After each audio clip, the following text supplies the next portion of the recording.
Feliz y bendecido día, aprendiendo un curso de milagros. El secreto de la verdadera oración es olvidarte de las cosas que crees necesitar. Pedir algo específico es igual que ver el pecado primero y luego perdonarlo. Del mismo modo, al orar pasas por alto tus necesidades específicas, tal como las ves, y las dejas en manos de Dios. Ahí se convierten en los regalos que le haces, pues le dicen que no antepondrás otros dioses a Él, ni que quieres otro amor que el suyo. Este libro es un comienzo, no un final.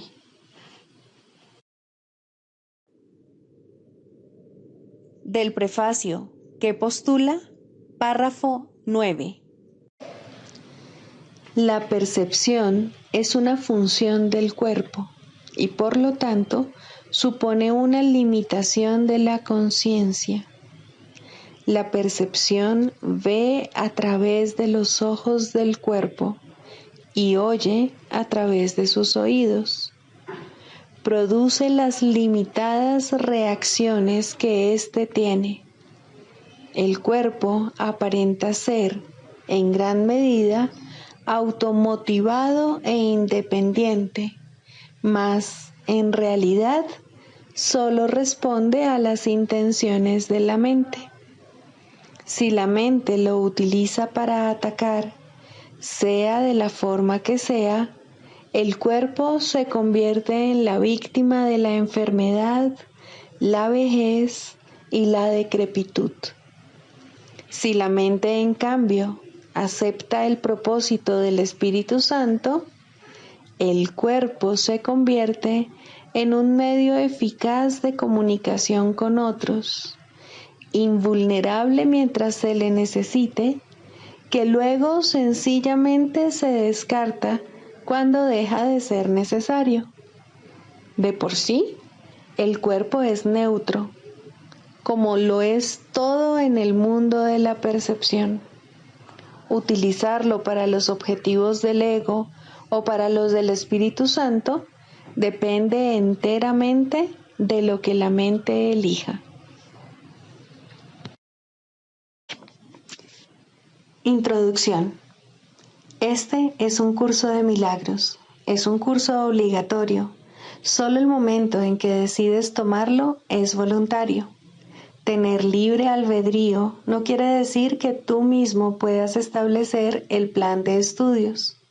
Significa únicamente que puedes elegir lo que quieres aprender en cualquier momento dado. Este curso no pretende enseñar el significado del amor, pues eso está más allá de lo que se puede enseñar. Pretende, no obstante, despejar los obstáculos que impiden experimentar la presencia del amor, el cual es tu herencia natural. Lo opuesto al amor es el miedo, pero aquello que todo lo abarca no puede tener opuestos. Este curso puede, por lo tanto, resumirse muy simplemente de la siguiente manera. Nada real puede ser amenazado. Nada irreal existe. En esto radica la paz de Dios. Capítulo 1. El significado de los milagros. Primero, principios de los milagros. Principio 32. Yo inspiro todos los milagros que en realidad son intercesiones. Interceden en favor de tu santidad y santifican tus percepciones.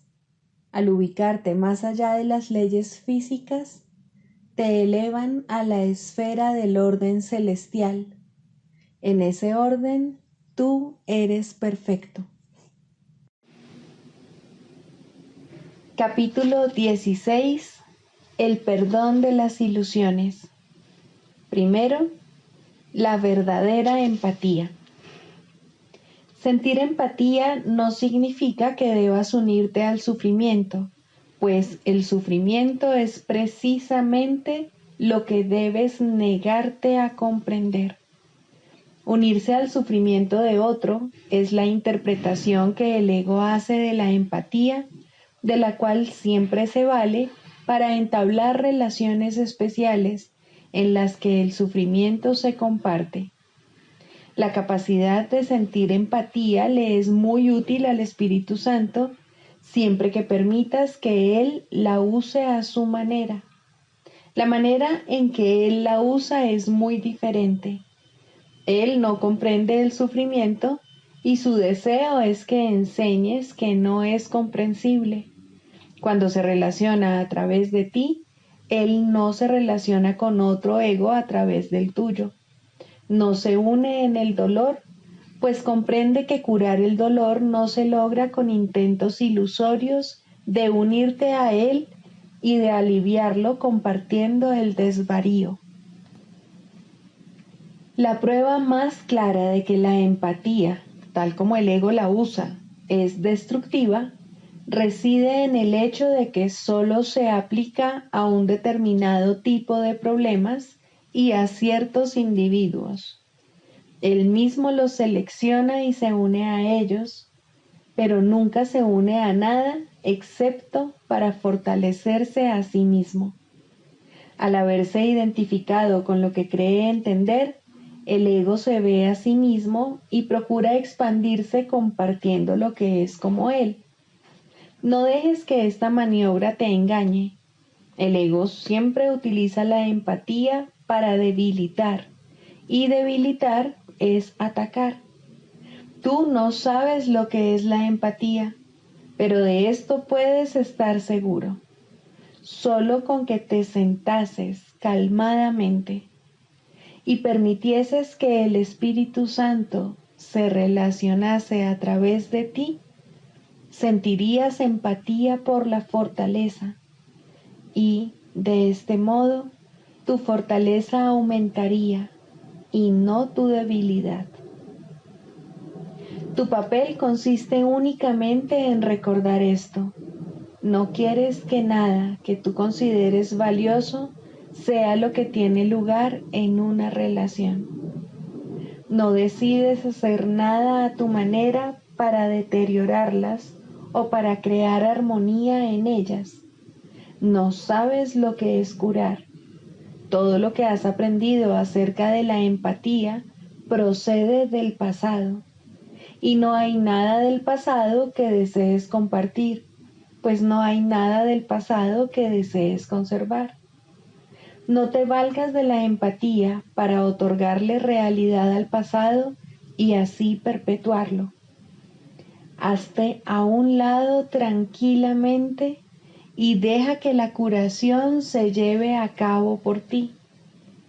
Mantén un solo pensamiento en la mente y no lo pierdas de vista, por muy grande que sea la tentación de juzgar cualquier situación y de determinar tu reacción basándote en los juicios que has hecho de la misma. Concentra tu mente solo con esto. No estoy solo y no quiero imponer el pasado a mi invitado. Lo invité y él está aquí.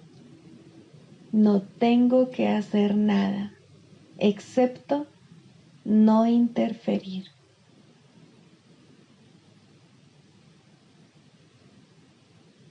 La verdadera empatía procede de aquel que sabe lo que es. Tú aprenderás a hacer la misma interpretación que él hace de ella si le permites que se valga de tu capacidad para ser fuerte y no débil. Él no te abandonará, pero asegúrate de que tú no lo abandonas a él. La humildad es fuerza solo en este sentido. Reconocer y aceptar el hecho de que no sabes es reconocer y aceptar el hecho de que él sí sabe. No estás seguro de que él desempeñará su función porque tú nunca has desempeñado la tuya completamente. Es imposible que sepas cómo responder a lo que no comprendes. No caigas en esta tentación ni sucumbas al uso triunfante que el ego hace de la empatía para su propia vanagloria. El triunfo de la debilidad no es lo que deseas ofrecerle a un hermano. Sin embargo, no reconoces otro triunfo que ese. Eso no es conocimiento, y la forma de empatía que suscitaría es tan distorsionada que no haría sino aprisionar lo que quiere liberar. Los que no han sido redimidos no pueden redimir, sin embargo, tienen un redentor. No trates de ser su maestro. Tú eres el estudiante, él el maestro. No confundas tu papel con el suyo, pues eso nunca le brindará paz a nadie. Ofrécele tu capacidad de sentir empatía, pues lo que deseas compartir es su percepción y su fortaleza. Y permite que Él te ofrezca su fortaleza y su percepción para que puedan ser compartidas a través de ti. El significado del amor se pierde en cualquier relación que vaya en busca de la debilidad y espere encontrar amor en ella. El poder del amor, que es su significado, radica en la fuerza de Dios que se cierne sobre ella y que la bendice silenciosamente al envolverla en sus alas sanadoras. No intervengas en esto, ni trates de reemplazarlo con un milagro tuyo. He dicho que si un hermano te pide que hagas algo que a ti te parece absurdo, que lo hagas. Pero ten por seguro que esto no significa que tengas que hacer algo que pudiese ocasionarte daño a ti o a él, pues lo que le hace daño a uno, le hará daño al otro. Las peticiones absurdas son absurdas sencillamente porque son conflictivas, ya que siempre contienen ciertos elementos del deseo de ser especial. Solo el Espíritu Santo reconoce las necesidades absurdas así como las reales, y Él te enseñará cómo satisfacer las dos sin que ninguna quede excluida. Tú intentarás hacer esto únicamente en secreto y pensarás que al satisfacer las necesidades de uno, el otro no se ve afectado porque los mantienes separados y ocultos el uno del otro. No es ese el camino que debes seguir, pues no conduce ni a la verdad ni a la vida. Ninguna necesidad quedará insatisfecha por mucho tiempo si la pones en manos de aquel cuya función es satisfacerla. Esa es su función, no la tuya. Él no satisfará ninguna necesidad en secreto, pues quiere compartir todo lo que ves a través de él. Por eso es por lo que lo da. Lo que tú das a través de él es para toda la filiación, no solo para una parte de ella.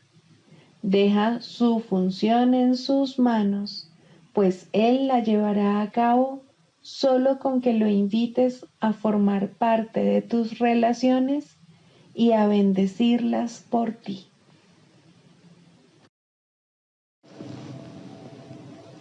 Libro de ejercicios, lección 100. Mi papel en el plan de salvación de Dios es esencial.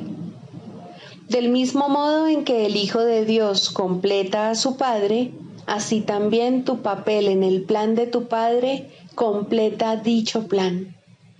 La salvación tiene que invertir la descabellada creencia en pensamientos y cuerpos separados que viven vidas separadas y recorren caminos separados. Cuando mentes separadas comparten una sola función, se unen en un solo propósito, pues cada una de ellas es igualmente esencial para todas las demás. La voluntad de Dios para ti es perfecta felicidad, porque habrías de querer ir en contra de su voluntad.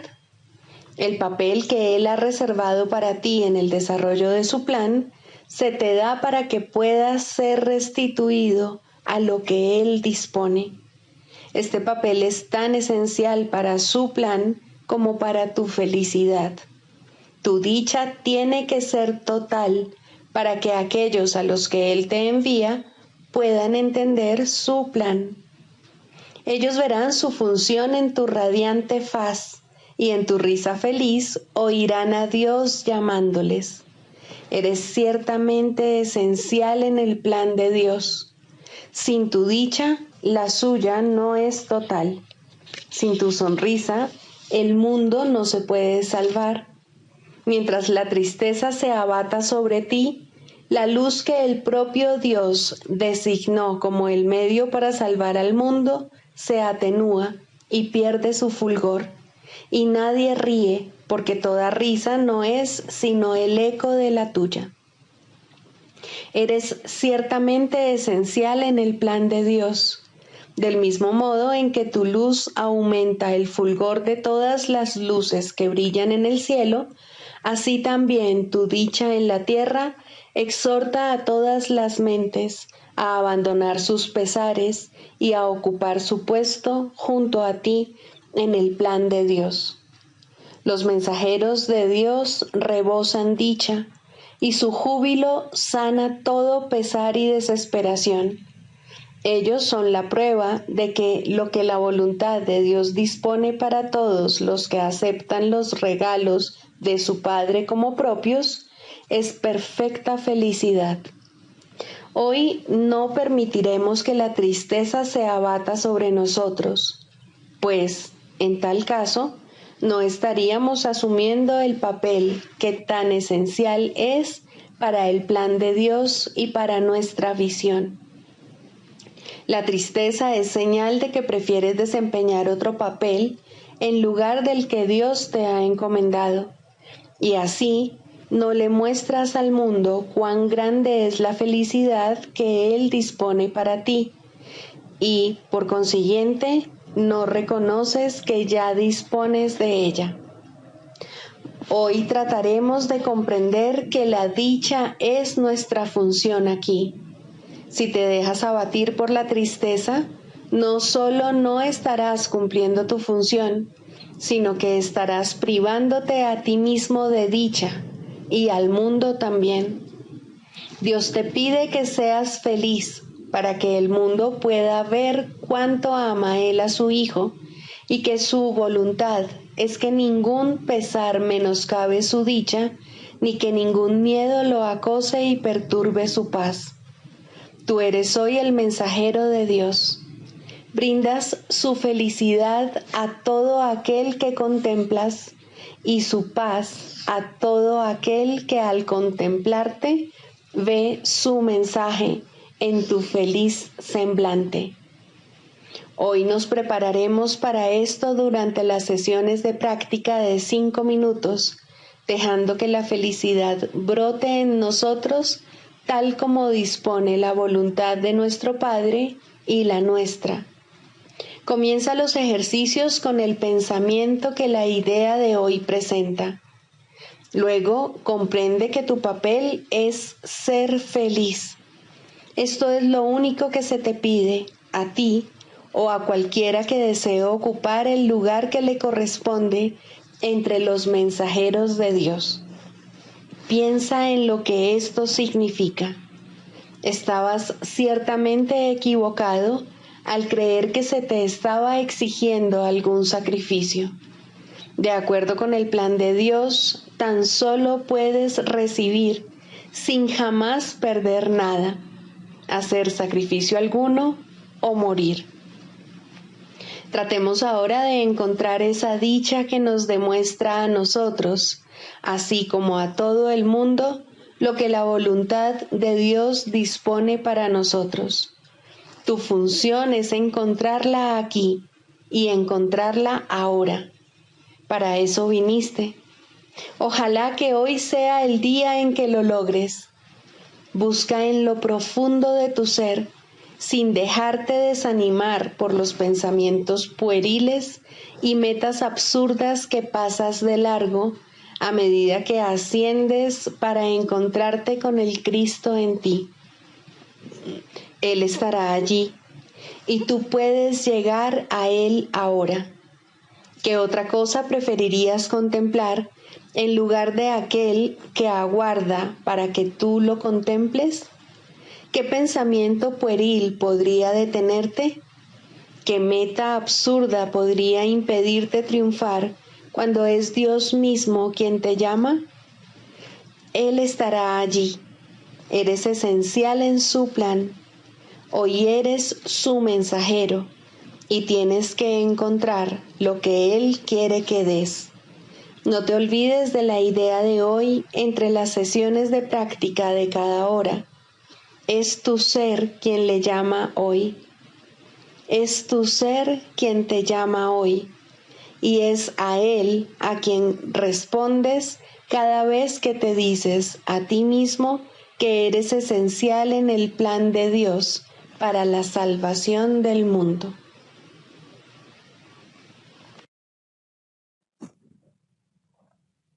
Características de los maestros de Dios. 10. Mentalidad abierta.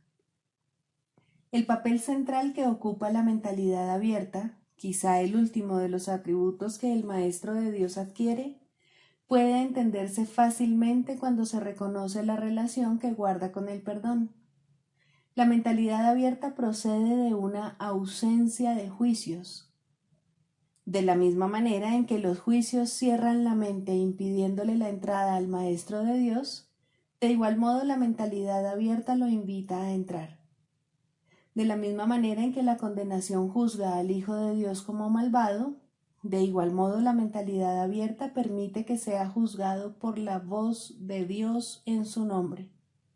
De la misma manera en que la proyección de la culpabilidad sobre él lo enviaría al infierno, de igual modo la mentalidad abierta permite que la imagen de Cristo le sea extendida. Solo aquellos que tienen una mentalidad abierta pueden estar en paz, pues son los únicos que ven razones para ello. ¿Cómo perdonan los que tienen una mentalidad abierta? Han renunciado a todas las cosas que les impediría perdonar. Han abandonado realmente el mundo y han permitido que éste les sea restaurado con tal frescura y en júbilo tan glorioso que jamás hubiesen podido concebir un cambio así. Nada es ahora como era antes. Todo lo que antes parecía opaco y sin vida, ahora no hace sino refulgir. Lo que es más, todas las cosas les dan la bienvenida, ya que ha desaparecido toda sensación de amenaza. Ya no quedan tinieblas que oculten la faz de Cristo. Ya se ha logrado el objetivo. El perdón es la meta final del programa de estudios, pues allana el camino para lo que se encuentra más allá de todo aprendizaje. El programa de estudios no hace ningún esfuerzo por excederse de su verdadero objetivo. El perdón es su único objetivo, en el cual converge en última instancia todo aprendizaje. Ciertamente, eso es suficiente. Habrás notado que la lista de atributos de los maestros de Dios no incluye las características que constituyen la herencia del Hijo de Dios. Términos tales como amor, inocencia, perfección, conocimiento y verdad eterna no aparecen en este contexto, pues no serían apropiados aquí. Lo que Dios ha dado está tan remotamente alejado de nuestro programa de estudios que el aprendizaje no puede sino desaparecer ante su presencia. Sin embargo, mientras su presencia esté velada, el enfoque ha de centrarse necesariamente en el programa de estudios. La función de los maestros de Dios es llevar al mundo el verdadero aprendizaje. Propiamente dicho, lo que llevan es un desaprendizaje, que es a lo único que se le puede llamar verdadero aprendizaje en este mundo. A los maestros de Dios se les ha encomendado la función de llevar al mundo las buenas nuevas del completo perdón. Bienaventurados son, en verdad, pues son los portadores de la salvación. Manual para el maestro. Pregunta 10. ¿Cómo se deja de juzgar? Los juicios, al igual que los demás mecanismos mediante los cuales se mantiene vigente el mundo de las ilusiones, es algo que el mundo no entiende en absoluto. De hecho, se les confunde con la sabiduría y se usan como sustituto de la verdad. Tal como el mundo usa el término, un individuo es capaz de tener buen juicio o mal juicio, y su educación tiene como objeto reforzar el primero y minimizar el segundo. Existe, no obstante, una gran confusión con respecto a lo que significan esas categorías.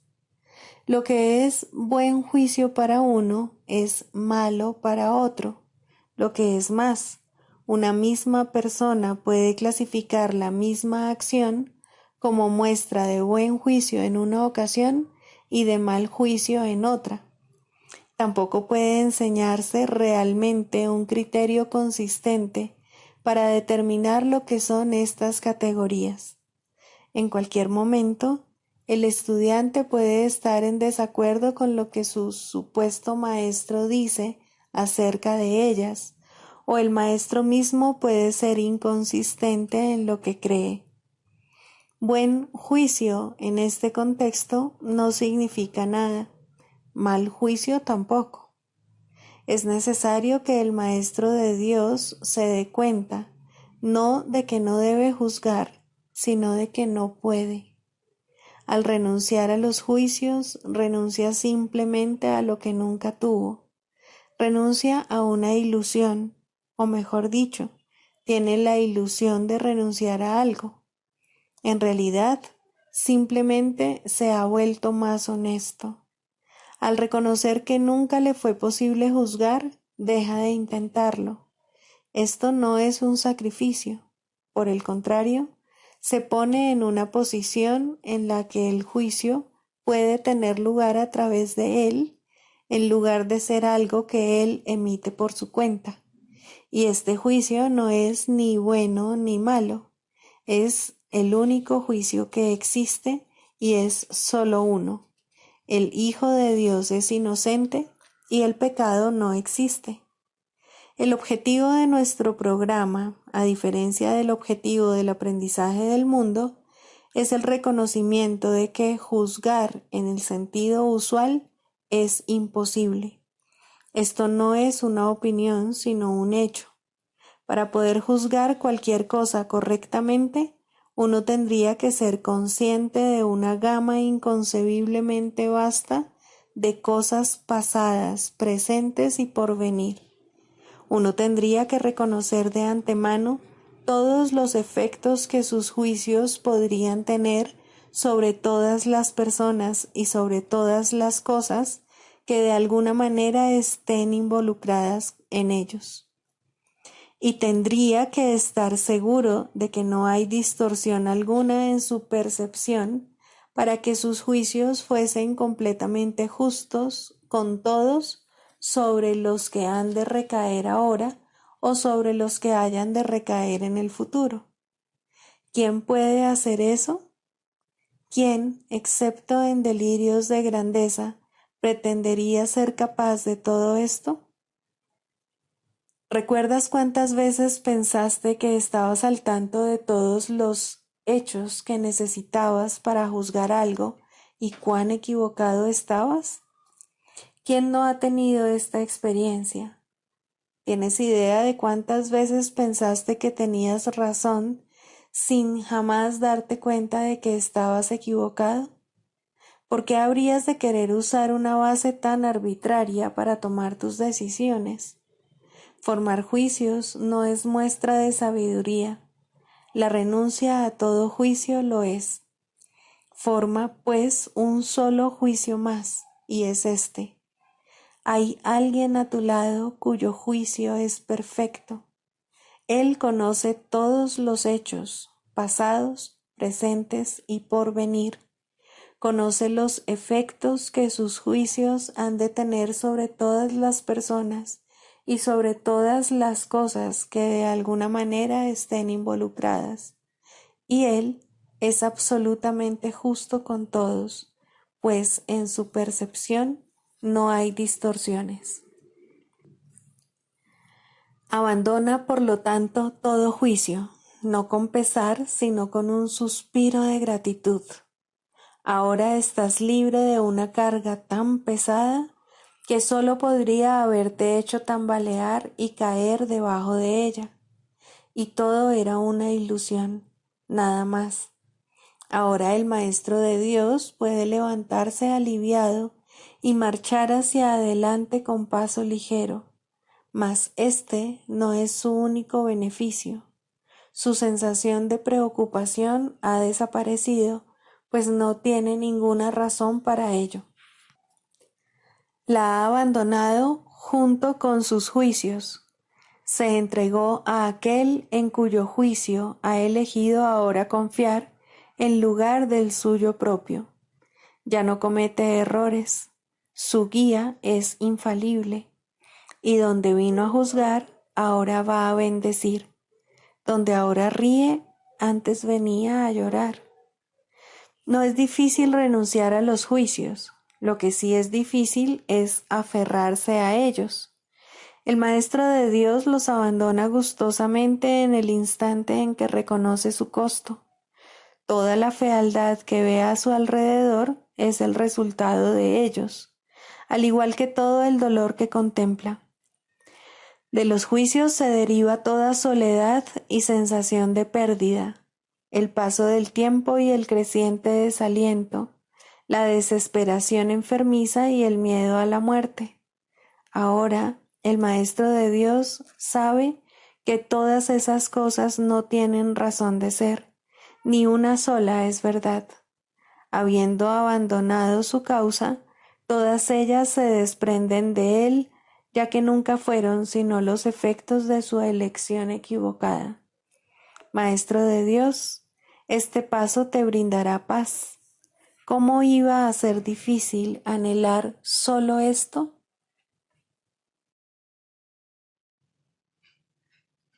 Clarificación de términos. Mente, espíritu. El término mente se utiliza para representar el principio activo del espíritu, el cual le suministra a éste su energía creativa. Cuando el término va con mayúscula, se refiere a Dios o a Cristo, es decir, a la mente de Dios o a la mente de Cristo. El espíritu es el pensamiento de Dios que Él creó semejante a sí mismo. El espíritu unificado es el único Hijo de Dios o Cristo. En este mundo, puesto que la mente está dividida, los hijos de Dios parecen estar separados. Sus mentes, asimismo, no parecen estar unidas. En ese estado ilusorio, el concepto de una mente individual parece tener sentido. En el curso, por lo tanto, se describe a la mente como si consistiera de dos partes, el espíritu y el ego. El espíritu es la parte que aún se mantiene en contacto con Dios a través del Espíritu Santo, quien, aunque mora en esa parte, también ve la otra. No se usa el término alma, excepto en citas directas de la Biblia, por ser un término sumamente polémico. En cualquier caso, sería un equivalente de espíritu, entendiéndose que, al formar parte del ámbito de Dios, es eterna y nunca nació. La otra parte de la mente es completamente ilusoria y solo teje ilusiones. El espíritu conserva su potencial creativo, pero su voluntad, que es la de Dios, parecerá estar cautiva mientras la mente no esté unificada. La creación continúa imperturbable, porque esa es la voluntad de Dios. Dicha voluntad está siempre unificada y por lo tanto no tiene significado en este mundo, no tiene grados ni opuestos. La mente puede gozar de rectitud o estar errada dependiendo de la voz que escuche.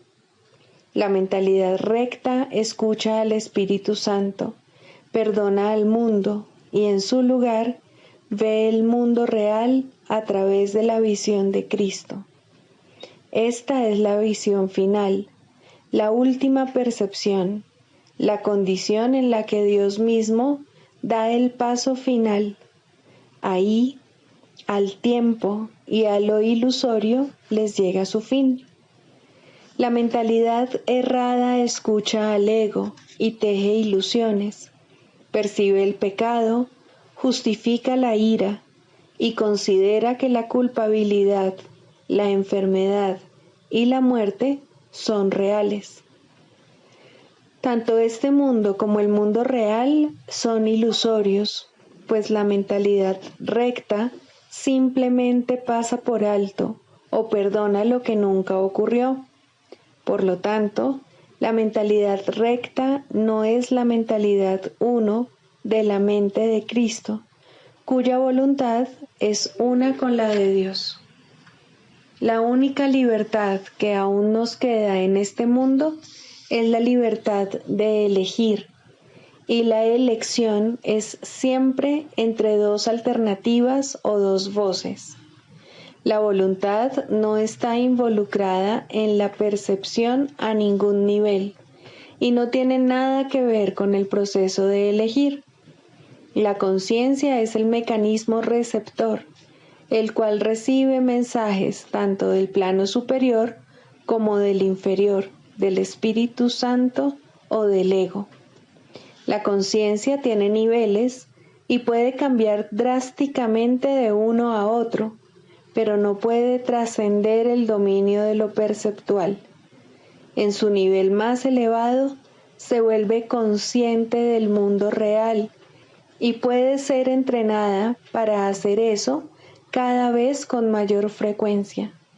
Sin embargo, el hecho mismo de que tenga niveles y de que pueda ser entrenada demuestra que no puede alcanzar el conocimiento. Sexto, ¿cómo se define la sanación? El proceso de la psicoterapia, pues, se puede definir simplemente como perdón, pues no hay sanación que pueda ser otra cosa. Los que no perdonan están enfermos, pues creen que ellos no han sido perdonados. El asirse a la culpa, el abrazarla estrechamente y cuidarla, el protegerla con amor y el mantener en alerta su defensa, todo esto no es otra cosa que una implacable negativa a perdonar. Dios no puede entrar aquí, repiten los enfermos una y otra vez mientras lamentan su pérdida y, sin embargo, se regocijan en ella. La sanación ocurre a medida que un paciente comienza a escuchar el canto fúnebre que entona y a cuestionar su validez.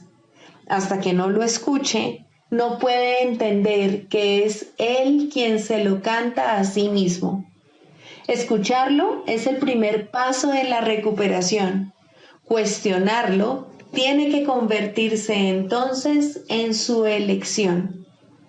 Hay una tendencia, y muy fuerte, a escuchar este canto de muerte solo un instante para luego descartarlo sin haberlo corregido. Estas conciencias fugaces representan las muchas oportunidades que se nos dan literalmente para cambiar de melodía. En vez de esta, puede escucharse el sonido de la sanación.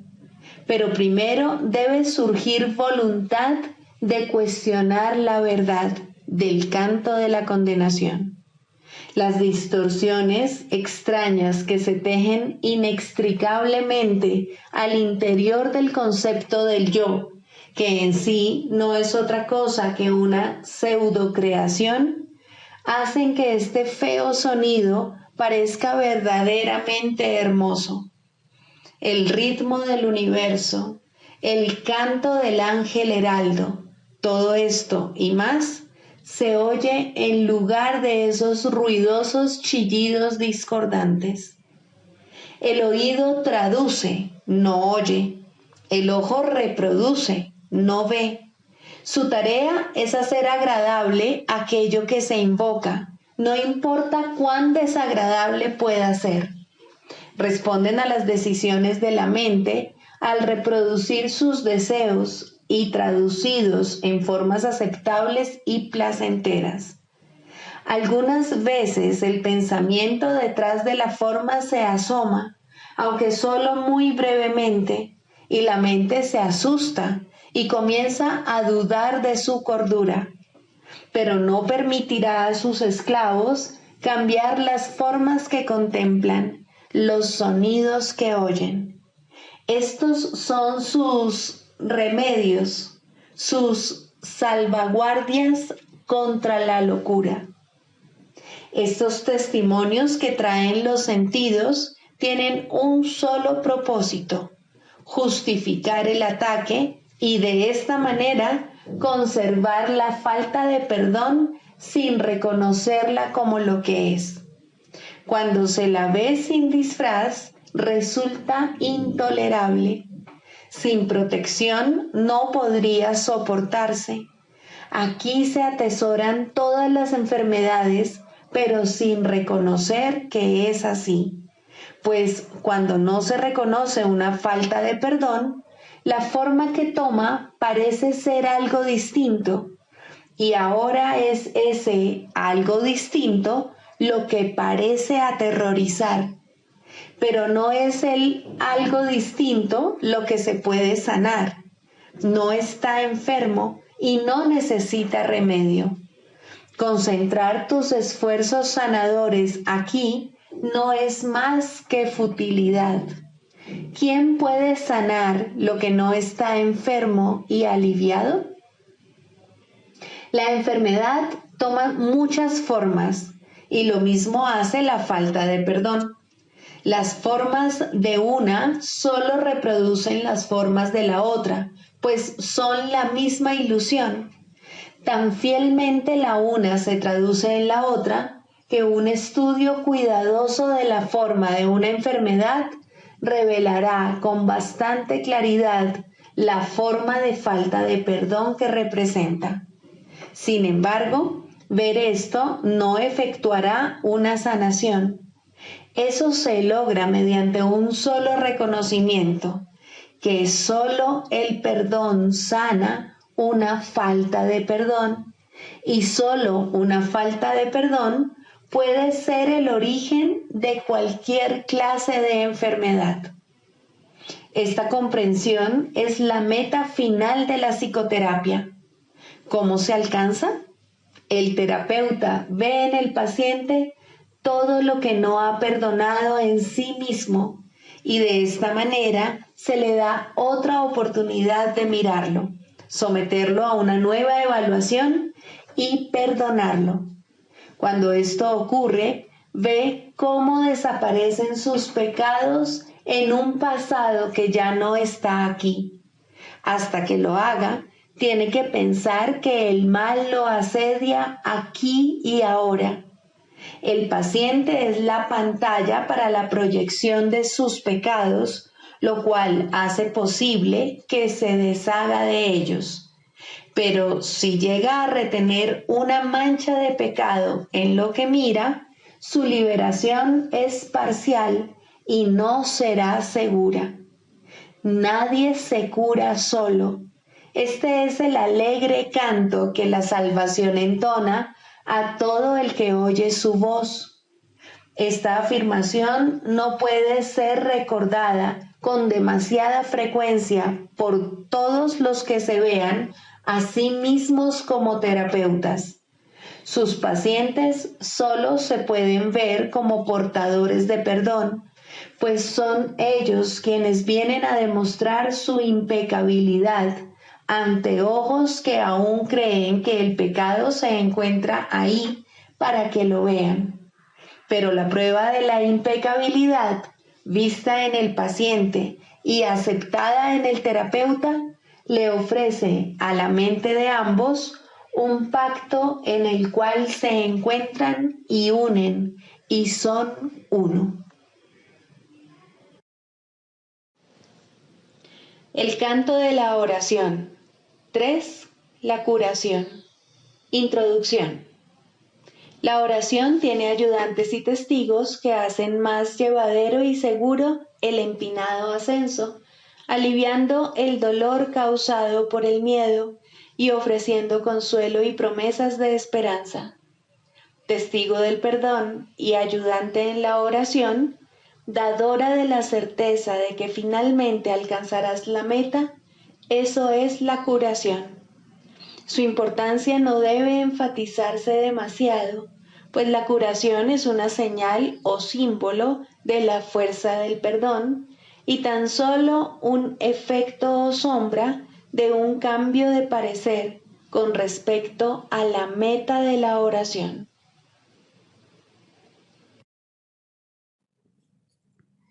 Sigamos a Jesús haciendo del perdón algo tan natural como respirar y algo tan vital como el aire. Amén.